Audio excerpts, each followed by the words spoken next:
If you could save someone's life, would you? Would you do it if it meant donating an organ while you're still alive? Last year, I gave my brother one of my kidneys, and after sharing my family's story on The National, extraordinary people reached out and offered to donate a kidney to my sister, who also needs a transplant. Their amazing kindness left us wondering, why are some people willing to go to such great lengths to save someone else's life, even if it means putting their own at risk? So we set out to find out what makes a hero. Our story begins here at the Ottawa Hospital. I said I was gonna cry when I saw you. I can't believe we're meeting in person like this. I know, with the camera. I know, right? How are you? I'm good. Yeah, are you nervous? I feel zen and ready. Yeah, it's a big day, right? Erica Como is about to have surgery that she doesn't need to save someone else's life. Today, Erica is donating one of her kidneys to my sister, Jeannie. I'm just feeling really happy. Really happy. Happy that I can do this for Jeannie. Erica and my sister are former colleagues and friends, but Erica had no idea Jeannie's kidneys were failing until she saw the story about my family's struggle with kidney disease. First thing I did was text Jeannie and say, "Oh my God, Jeannie." And I just offered to help, and I had to. I had to.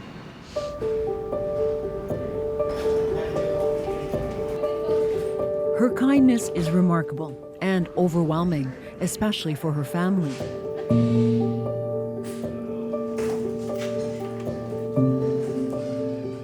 In all the months of testing before this day, it was made clear there are risks that come with any surgery, but Erica never looked back, and that gave us the gift of looking forward. Hi, Ian. How's it going? Like my brother, Jeannie has polycystic kidney disease. What's your advice as she's about to go in? Happy thoughts. It's going to go well, and you know what? And it's over before you know it. If I had another kidney to spare, I would give it to her in a heartbeat. Erica didn't hesitate either. Bye, brother. I'll see you when you wake up. Okay, bye. Erica is fantastic, and I'm blessed. And I think I'm lucky because she was one of a few people that stepped up. And so there's a category of people, they don't see anything else, they don't see fear the same way that a lot of us do. As an organ donor, I get that. The need to help my family was way bigger than any fear. Bye. Good luck. Thank you so much. But how about donors like my sisters, who are not related to the people they're trying to save, but feel compelled to all the same? What drives them? Donors are often called heroes, and they're usually humble ones. They tend to be ordinary people who don't think twice about helping someone whose life is at risk.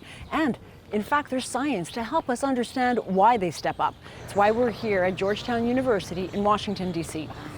I'm Ioanna. Nice to meet you. Very nice to meet you. Abigail Marsh is a neuroscientist who studies the science of kindness. The mystery, the sort of, awe-inspiring mystery. She started researching altruism more than 20 years ago after a stranger saved her life on a busy highway. To risk your own safety or life to save a stranger just stuck with me. It was like a puzzle I couldn't solve. Marsh wanted to get into the minds of heroes. Hello, how are you? Nice to A lot see of her you. work happened here at the MRI lab on campus. And the structures that we care most about in my research, the amygdala and Marsh focused on the amygdala, the part of the brain that is responsible for emotions like fear and empathy. Her team scanned the brains of dozens of anonymous kidney donors and spoke to hundreds of other altruists. it's not like every story is the same, but the most common story is that there was no process, there was nothing to unpack. It's like, I heard that you could do this and I wanted to do it. Very fast decision. Right. What does that say? Because I think people are all fascinated to understand, why does one person step up when another doesn't? Well, I think the most important trait, and this also interestingly seems to be linked to the amygdala, although that research is very early still, is that people who make decisions to help others at a real risk or cost to themselves actually care about other people more. I know that seems like so self-evident, but it's really not. Marsh says not only do altruists value other people more, they seem to feel others' fear more strongly too. They respond to another person's fear or also pain in some of our other studies as though it were their own, right? And they're motivated to do something about that fear or that pain just as anybody would be motivated to do something about their own fear or pain. Okay. And that's the distinction, because a lot of people can feel empathetic, but not a lot of people actually take the action. Right? Yeah, exactly. Tim Marshall says he had to act. Someone he didn't know all that well was dying, but it hit close to home. Somebody needed help, and I knew I was O blood type. It was a decision that clicked pretty quickly, actually. The appeal was for Jeff Hall, a father from his kids' school in Toronto who needed a liver transplant to survive. I pictured him waking up every day and thinking, like, maybe I'm not going to see my kids in 6 months, and I'm going to leave them, and they're going to have to grow up without a father. And I can only imagine how scared he was waking up every day with that as a possibility. And knowing how scared that would make me, that was one of my big motivators. What do you think is in you that makes you want to step up like that?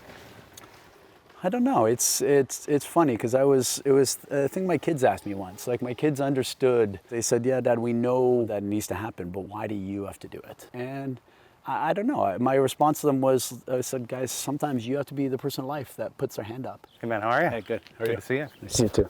How you been? Good. It's good. You? Tim ended up being a great match.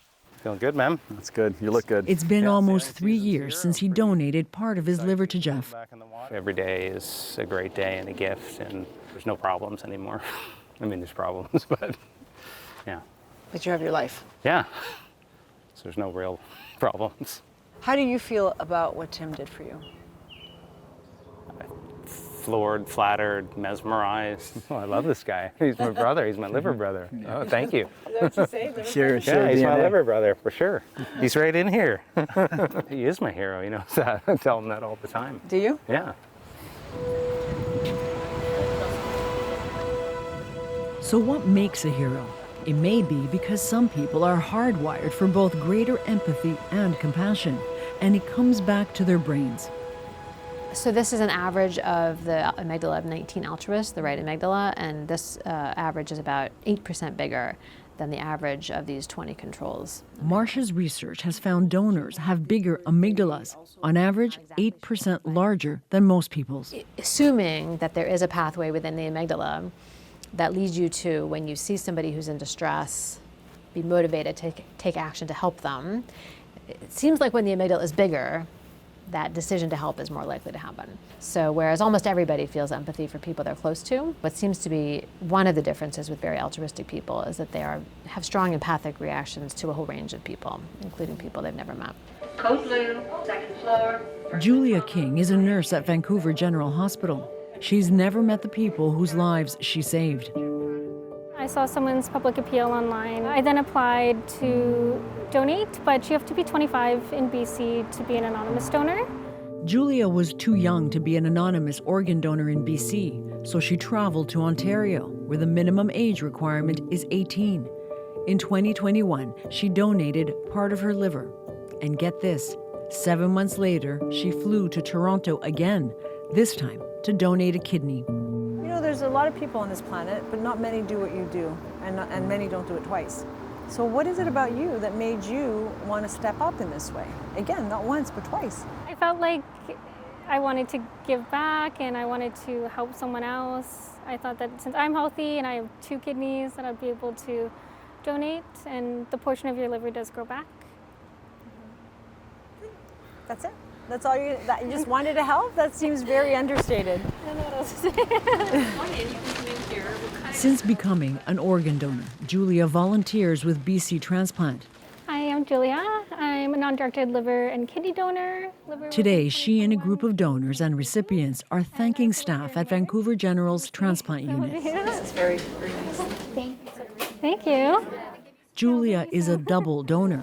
All right, 1, 2, 3. And it's remarkable that she's just grateful she could help. Good luck with everything. Thank you. We're kind of ordinary people, that's the thing. But you're doing something very extraordinary. Twice. Back where this story started, You're walking. It's the morning after, and the first time Erica and Jeannie see each other since their surgeries. Are you okay? I'm fine. Probably not crying. I'm in shock. Yeah. I don't know how to thank you, Erica. I just feel happy. My angel. How are you guys feeling? It's honestly, I don't believe that we're a day after. I don't think it's registered yet, the enormity of what you've done. I feel really grateful I could do it for you.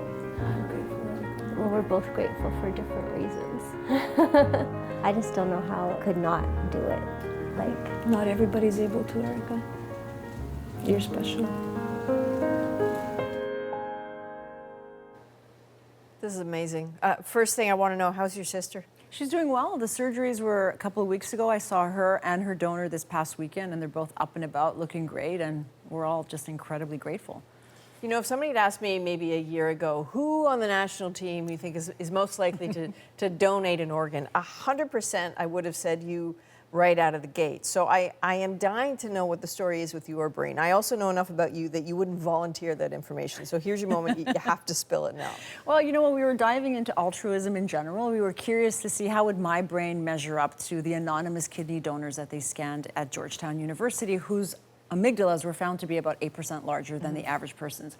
So, you know, I had given a kidney to my brother. I didn't think that was a huge deal. But we did it out of curiosity. And it turns out I have a very big amygdala, the biggest that they've ever seen. It's about 20% larger than the average person's. So it was it's a neat little thing to know about yourself, but it's kind of neat to know that you're wired, maybe, very wired to help. So big brain, big heart, that's not a surprise to any of us here. Altruistic people may be willing to donate organs, but what happens if you're someone who actually needs that organ? How do you get on that list? Well, it's not a list. That's the point. You have to kind of do it yourself, and it's only suitable for liver and kidney for obvious reasons, right? And the point is, it's the best outcome. It offers the best outcome, but you have to go find it yourself. So family members might not be suitable. Close friends might not be suitable. So sometimes the appeal has to be broader. And transplant centers in Toronto and across the country offer workshops on how to find a live donor, how to craft an effective public appeal, usually on social media. And what they say time and again is that people are always scared that no one's going to respond, but time and again people do. And that aligns to the research in Washington that finds altruists will respond when they know someone's in trouble. People are amazing, as are you. Ioanna, thank you. Thank you.